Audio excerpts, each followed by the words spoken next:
The Subcommittee on Information Technology will come to order, and without objection, the Chair is authorized to declare a recess at any time.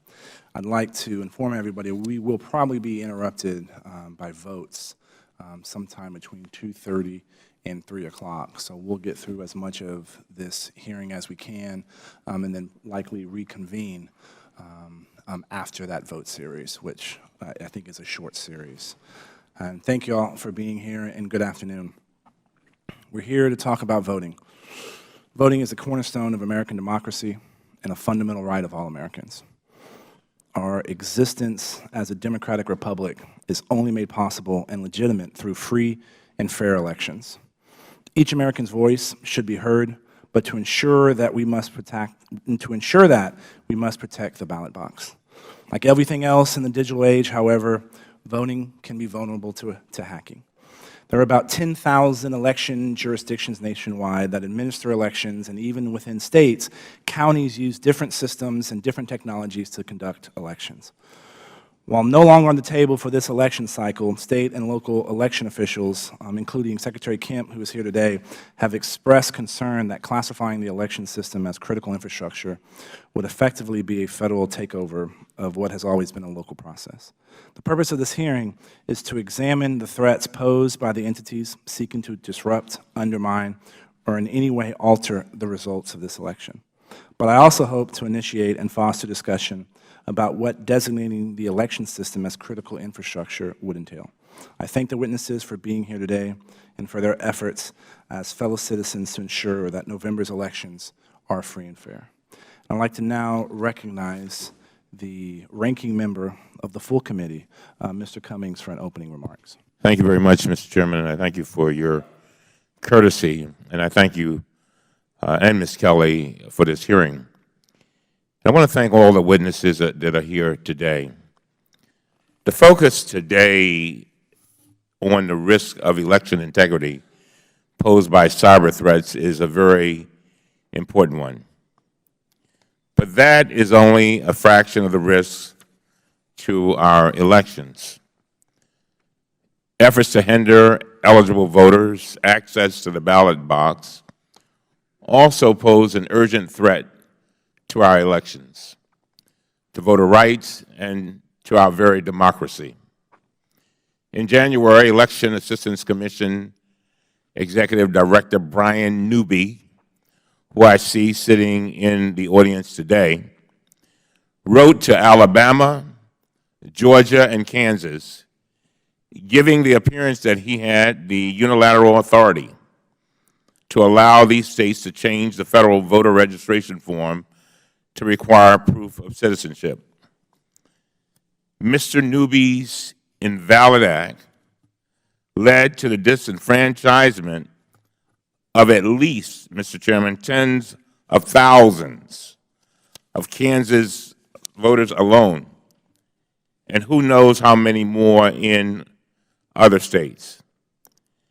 Chairman Hicks, as the vice chairman at the time, you stated that Mr. Newby acted unilaterally and that the commission has, quote, affirmed that agency staff does not have the authority to make policy decisions, end of quote. I simply could not agree more. This is why I have been investigating this matter with Ranking Member Robert Brady of the Committee on House Administration and Assistant Democratic Leader Jim Clyburn. Thankfully, a federal court has issued an injunction halting and reversing Mr. Newby's invalid action. However, that litigation is ongoing, and I worry about the voters who have already been turned away, perhaps never to be able to vote in this election. Chairman Hicks, Mr. Newby, Mr. Tatum, we're sending you another letter today that outlines our findings thus far. I ask unanimous consent that the letter be entered into the record, Mr. Chairman. Without objection, so ordered. Thank you very much. We learned that Mr. Newby conducted no written analysis regarding the impact of his decision on the ability of eligible voters to register to vote. He also conducted no cost-benefit analysis to compare the potential for voter fraud with the potential for eligible voter disenfranchisement. He also claimed that he had been unaware until recently that proof of citizenship laws could have a disproportionate impact on people of color. I would invite him to read the case of John Doe versus North Carolina. While a lengthy decision, it makes it clear that it is a major problem with regard to people of color not being able to vote. In light of these findings, we seek additional information, but we also request that Mr. Newby rescind his unilateral and invalid decision. Mr. Newby, I find your action to be shameful, and I hope you will swiftly rescind it. But this is not the only threat to our right to vote. In 2013, the Supreme Court in Shelby County versus Holder struck down a crucial part of the Voting Rights Act that required some states to seek preclearance from the Department of Justice before changing their election laws. Mr. Norton, your organization, the Brennan Center, has been tracking the voting restriction laws passed since Shelby. In fact, 14 states will have new voting restrictions in place this fall for the first time in a presidential election, literally stopping American citizens from voting. These include photo ID requirements, which have been shown time and time again to unduly burden young voters, women, the elderly, people with disabilities, low-income voters, and the homeless.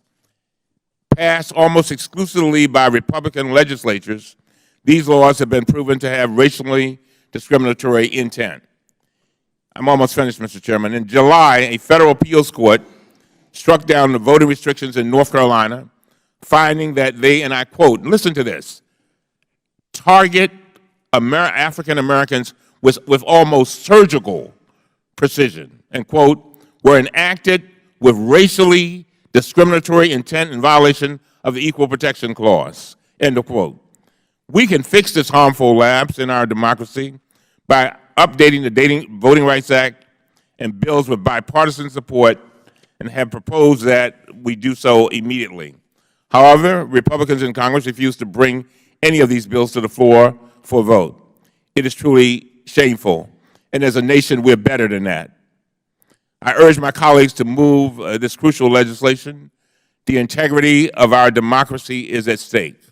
And with that, Mr. Chairman, I thank you for your courtesy, and I yield back. I thank the ranking member. And now I'd like to recognize the gentlelady from Illinois and my friend, Ms. Kelly, the ranking member of the Subcommittee on Information Technology, for her opening remarks.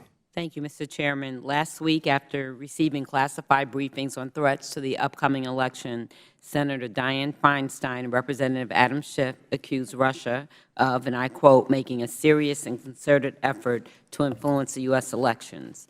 Recently, Director of National Intelligence James Clapper also cited a long history of Russia's efforts to influence elections abroad.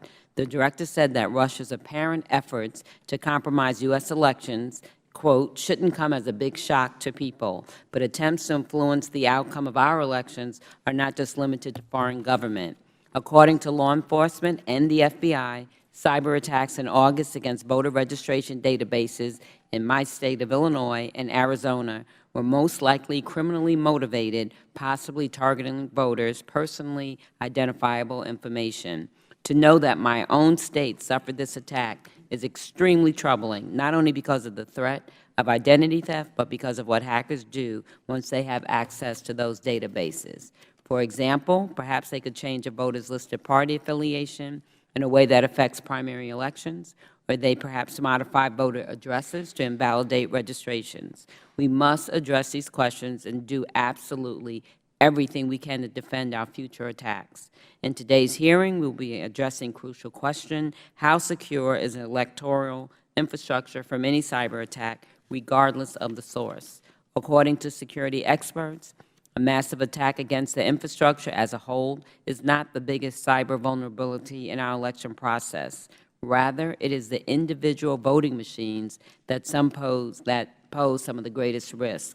According to a 2015 report from the Brennan Center for Justice, many voting machines were designed and engineered in the 1990s or early 2000s. These machines were designed before the Internet faced the sort of advanced cyber risks that are now all too common in our current threat environment.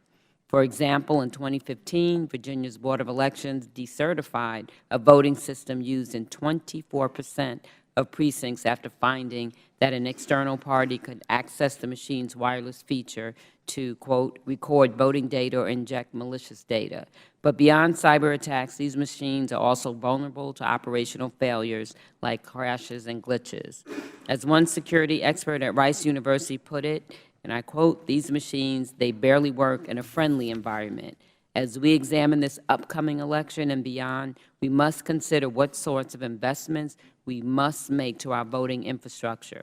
Today's hearing will provide us with an opportunity to learn just how vulnerable our elections might be to hackers and what our local, state, and federal governments can do to protect our electoral processes. But I must also add that I hope that we have more hearings on the topic of the right to vote and the access to the ballot box. Far too many states across this country have enacted troubling voter suppression laws since the Supreme Court decision in Shelby County versus Holder, and I have been deeply disappointed at the lack of interest across the aisle in addressing this issue. We must repair the damage done to the Voting Rights Act through legislation, and that must be a top priority. To preserve the integrity of our ballot box, we must also protect citizens' access to it. Mr. Chairman, thank you again for holding this important hearing.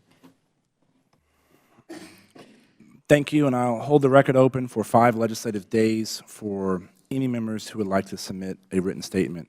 And the Chair notes the presence of our colleague, Congressman Buddy Carter of Georgia. We appreciate your interest in this topic and welcome your participation today. I ask unanimous consent that Congressman Carter be allowed to fully participate in today's hearing. Without objection, so ordered. We'll now recognize our panel of witnesses.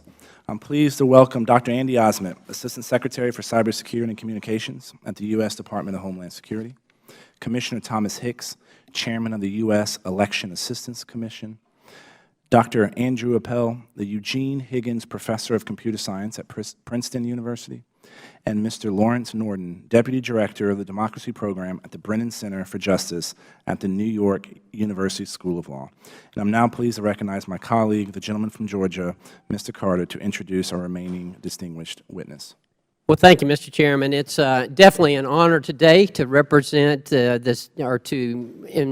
welcome the Secretary of State from the state of Georgia, my friend Brian Kemp, who preceded me in Georgia State Senate. I served in the House while he served in the Senate, and then I moved over to the Senate to try to clean up the mess that he and Tom Price left. But nevertheless, we got that done. Brian Kemp was elected the 27th Secretary of State of Georgia in January of 2010. He has done an outstanding job in cutting wasteful spending and implementing zero-based budgeting. He currently serves as co-chair of the National Association of Secretaries of State's Elections Committee and is a member of the DHS Election Infrastructure Cybersecurity Working Group. He is a native of Athens, Georgia. Go Dogs! And he and his lovely wife, Marty, have 3 beautiful daughters, and we're just glad to have him here and proud to have him representing us as our Secretary of State in Georgia. Thank you, Mr. Carter. Welcome to you all. And pursuant to committee rules, all witnesses will be sworn in before you testify. So please rise and raise your right hands. Do you solemnly swear or affirm that the testimony you are about to give will be the truth, the whole truth, and nothing but the truth? Thank you, and please be seated. Let the record reflect that the witnesses answered in the affirmative. In order to allow time for discussion, please limit your testimony to 5 minutes, and your entire written statement will be made part of the record. I'd now like to recognize Dr. Osment for his opening remarks. Thank you. Chairman Hurd, Ranking Member Kelly, Ranking Member Cummings, members of this committee, thank you for today's opportunity to discuss cybersecurity and our election infrastructure. At the core of our American values is the fundamental right of all citizens to make their voice heard by having their vote counted. Ensuring the integrity of our electoral process is a vital national interest and one of our highest priorities as citizens in a democratic society. Increasingly, some parts of the nation's election infrastructure leverage information technology for efficiency and convenience. Like other systems, reliance on digital technologies could introduce new cybersecurity risks. However, the dispersed and diverse nature of our election infrastructure provides inherent resilience and presents real challenges to attempts at affecting the integrity of election results. Our election system is run by state and local governments in thousands of jurisdictions across the country. Importantly, state and local officials have already been working individually and collectively to reduce risks and ensure the integrity of their elections. Consistent with our long-standing work with state and local governments, we at DHS are partnering with election officials to share information about cybersecurity risks and to provide voluntary resources from the Department upon request. Addressing cybersecurity challenges such as these is not new for our department. Our National Cybersecurity and Communications Integration Center, or NCIC, provides support to state and local customers, such as election officials, as part of its daily operations. In August, Secretary Johnson hosted a phone call with election officials from across the country that included representatives from other federal agencies to discuss the cybersecurity of election infrastructure. The Secretary offered assistance from DHS's NCIC to assist state and local election officials in securing their systems.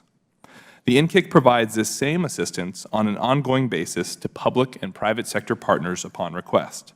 The assistance is voluntary and does not entail regulation, binding directives, or any kind of federal takeover. The DHS role is limited to support only. Through engagements with state and local officials, we are offering 3 types of assistance: best practices, information sharing, and incident response.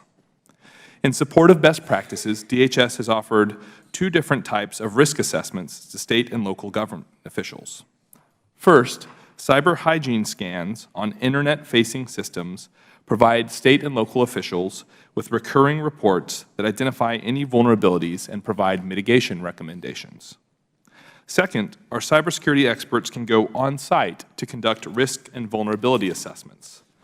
These assessments are more thorough, and DHS provides a customer with a full report of vulnerabilities and recommended mitigations following the testing.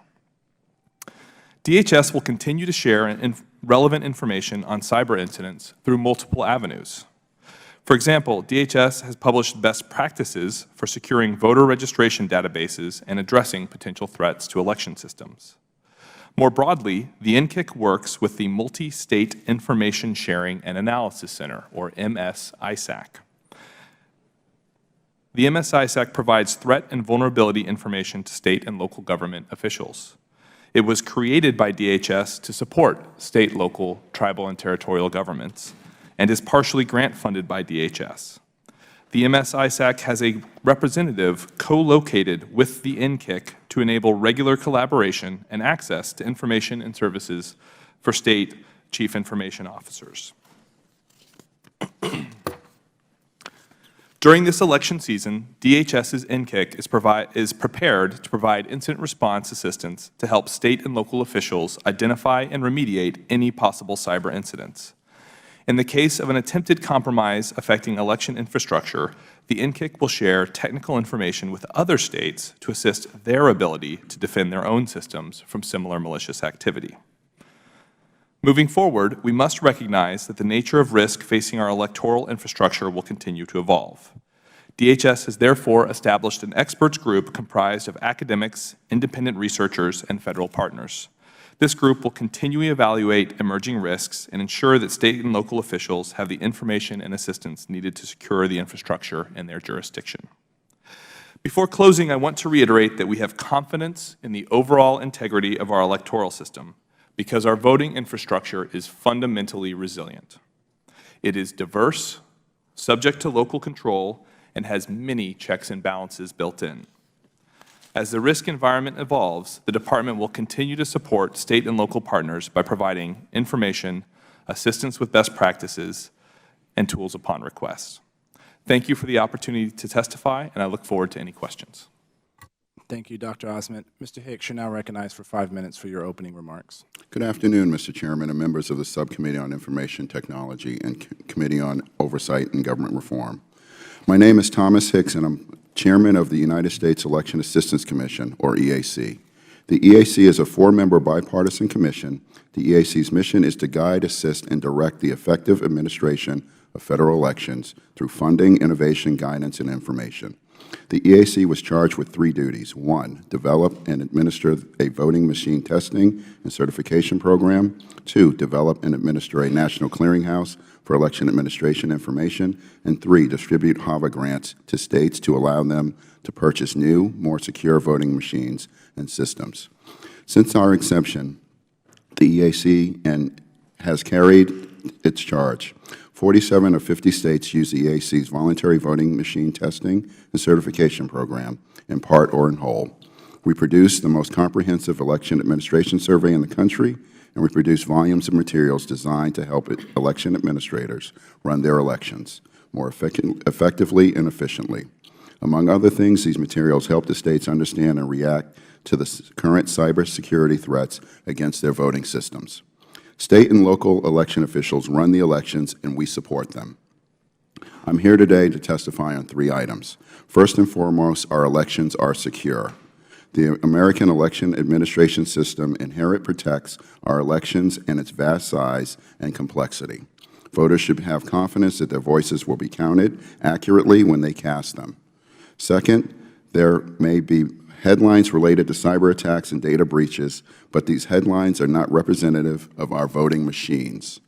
Unlike the systems in the headlines, our voting machines are not connected to the Internet.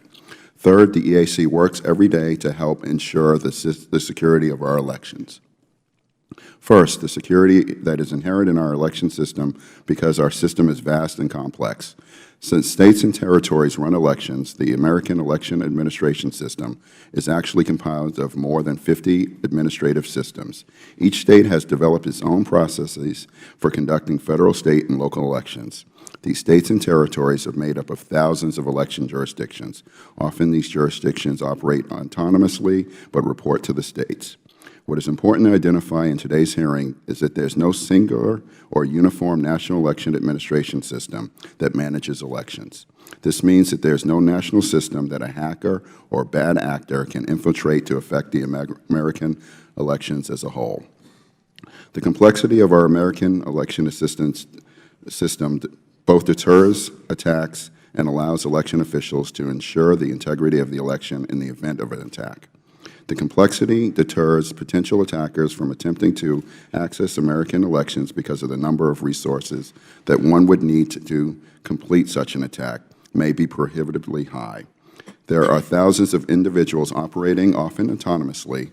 A bad actor would have to figure out how to successfully access a significant portion of these parts. Additionally, and perhaps most importantly, voting machines are not connected to the Internet. So a bad actor would have to access these systems in person. The amount of resources required to carry out this attack would be immense.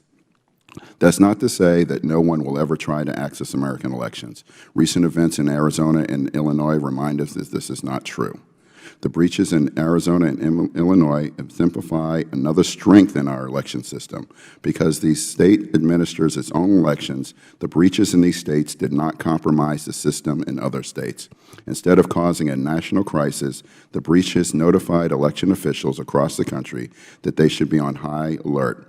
With these new information, election officials across the country started administrating system security checks and double-checked in their places of procedures. The EAC took action as well. Upon learning of these attacks, we sent the security system testing guides and other voting machine security information to election officials. At the EAC, we have been focused on election security since our inception as an agency, and we acted quickly, and we realized that the current events demand our help. Both our voluntary voting system guidelines and our best practices focus on ensuring the security of our elections. This year, we have also created a new initiative to help election administrators better administer their elections this fall. It's called Be Ready 16. Through Be Ready 16, we distributed voting training material, current information, and guides to election officials throughout the country.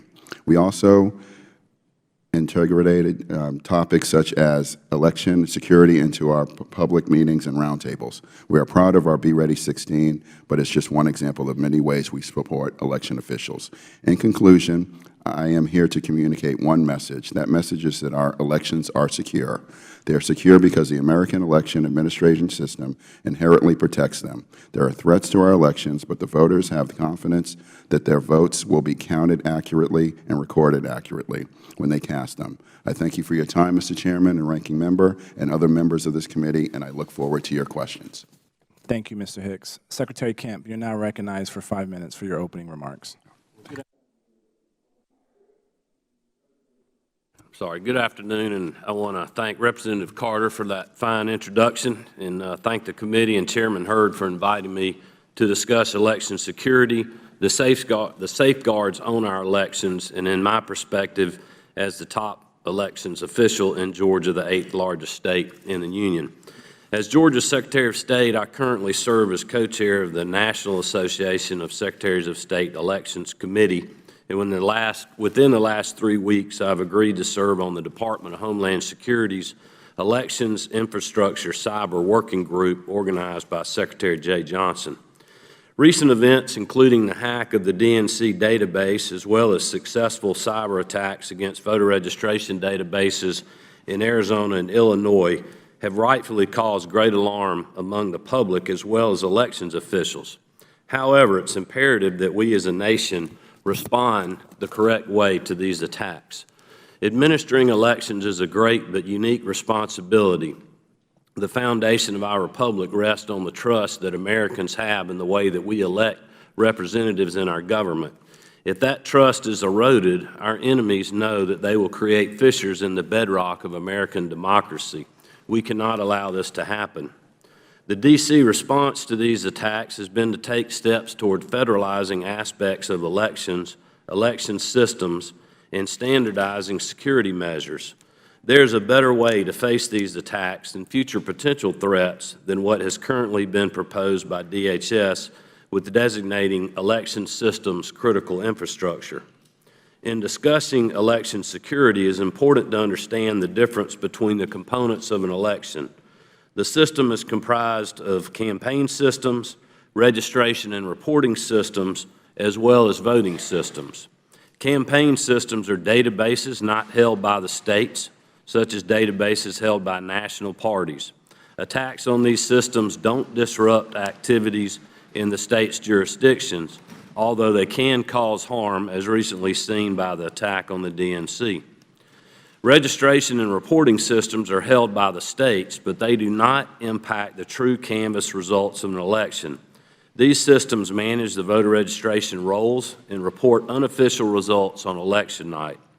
Although these systems are more prone to attack than the voting system because many are web-based platforms, attacks on these systems cannot change the votes that are cast.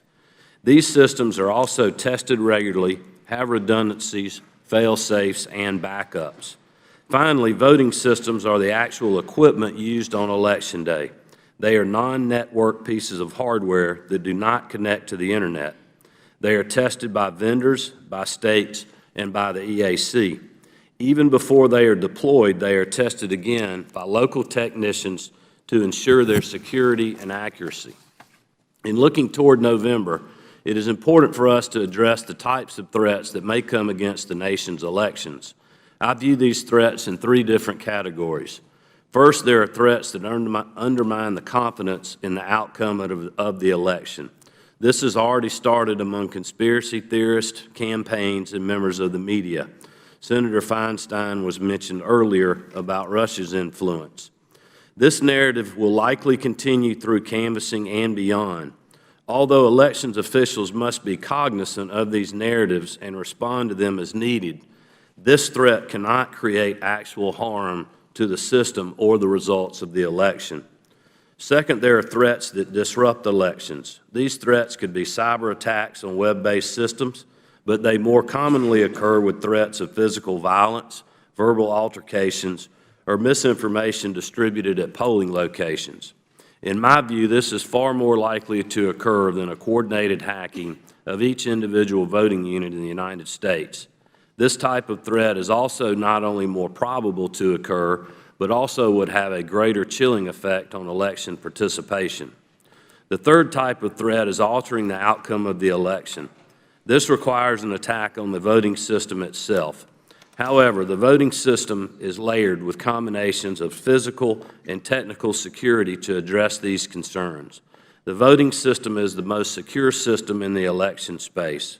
It is not networked, it's not on the internet, and it's tested many times in many different ways, as well as having overlapping physical security features to defeat cyber attacks as well as physical attacks. This threat would require far too much coordination, planning, and ability to physically manipulate thousands of machines at thousands of locations across the United States.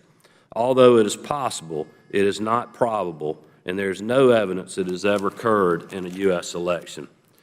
As I stated moments ago, Secretary Johnson responded to this threat of cyber attack when he publicly began considering designating the election system critical infrastructure.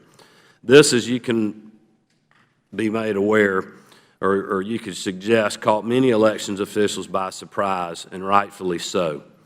The suggestion from the agency completely regarding unfamiliar with the election space raised the level of public concern beyond what was necessary.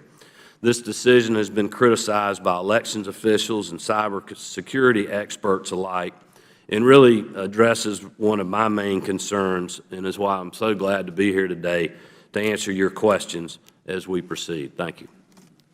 Thank you, Secretary Kemp. Votes have been called, and what we'll do is we'll get to Dr. Appel's, get through your opening statement, and then we will adjourn for votes and then come back and finish with Mr. Norton and the question. So, Dr. Appel, you're recognized for 5 minutes.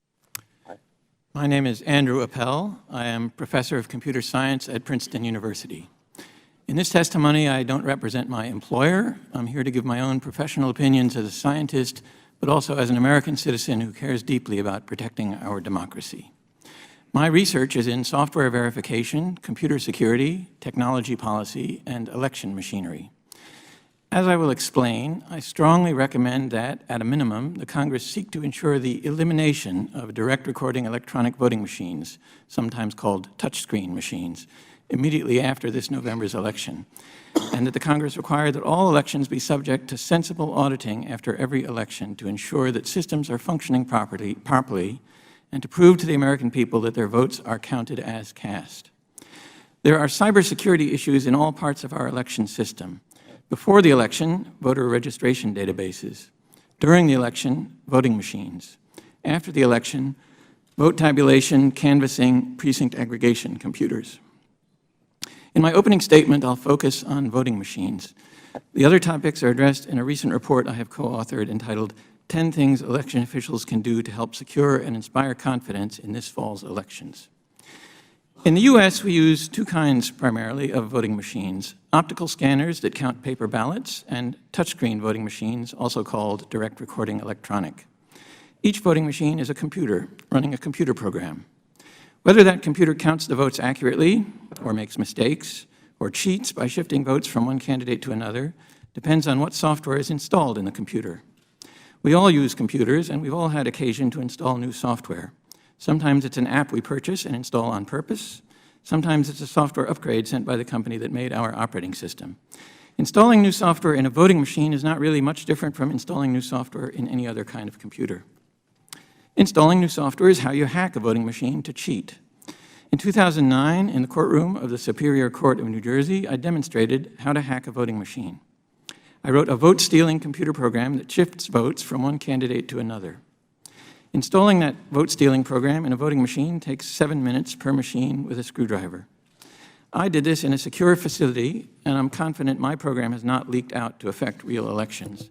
But really, the software I built was not rocket science. Any computer programmer could write the same code. Once it's installed, it could steal elections without detection for years to come. Voting machines are often delivered to polling places several days before the election, to elementary schools, churches, firehouses. In these locations, anyone could gain access to a voting machine for 10 minutes.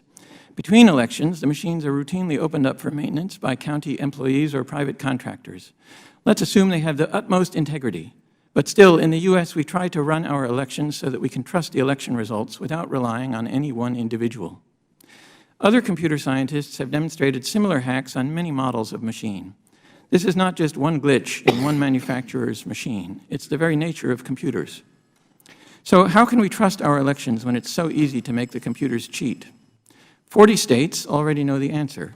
Vote on optical scan paper ballots. The voter fills in the bubble next to the name of their preferred candidate, then takes this paper ballot to the scanner right there in the precinct and feeds it in. That OpScan voting machine has a computer in it, and we can't 100% prevent that computer from being hacked. But that very paper ballot marked by the voter drops into a sealed ballot box under the OpScan machine. Those ballots can be recounted by hand in a way we can trust. Unfortunately, there are still about 10 states that primarily use paperless touchscreen voting computers. There's no paper ballot to recount. After the voter touches the screen, we have to rely on the computer. That is, we have to rely on whatever program is installed in the computer that day to print out the true totals when the polls close. So what must we do? In the near term, we must not connect the voting machines to the internet. The same goes for those computers used to prepare the electronic ballot definition files before each election that are used to program the voting machines. That is, we must not connect the voting machines even indirectly to the internet. Many able and competent election administrators already follow this best practice. I hope that all 9,000 or 10,000 counties and states that run elections follow this practice and other security best practices, but it's hard to tell whether they do consistently. These and other best practices can help protect against hacking of voting machines by people in other countries through the internet. But they can't protect us from mistakes, software bugs, miscalibration, insider hacking, or against local criminals with access to the machines before or after elections. So what we must do as soon as possible after November is to adopt nationwide what 40 states have already done: paper ballots, marked by the voter, countable by computer, but recountable by hand. In 2000, we saw what a disastrously unreliable technology those punch card ballots were. So in 2002, the Congress outlawed punch card ballots, and that was very appropriate. I strongly recommend that the Congress seek to ensure the elimination of paperless touchscreen voting machines immediately after this November's election. Thank you, Dr. Appel. The committee stands in recess until immediately following votes.